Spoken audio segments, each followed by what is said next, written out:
পশ্চিমবঙ্গের বেকার যুবক যুবতীদের জন্য যুবশক্তি প্রকল্প নিয়ে একটি বড় আপডেট। কারা কারা পাবেন এই যুবশক্তি প্রকল্পের মাসিক ৩,০০০ টাকা, বিস্তারিত জানাবো আজকের এই ভিডিওতে। আগামী ২২শে জুন তারিখে পশ্চিমবঙ্গ রাজ্যের বাজেটের ঘোষণার দিনই এই যুবশক্তি প্রকল্প নিয়ে বড় ঘোষণা আসতে চলেছে।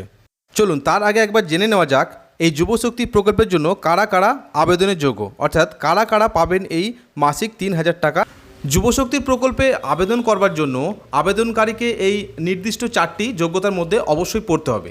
এই যোগ্যতাগুলির মধ্যে প্রথমেই রয়েছে আবেদনকারীর অবশ্যই পশ্চিমবঙ্গের একজন স্থায়ী বাসিন্দা হতে হবে, অর্থাৎ যিনি আবেদন করবেন তিনি অবশ্যই পশ্চিমবঙ্গের একজন স্থায়ী বাসিন্দা হবেন।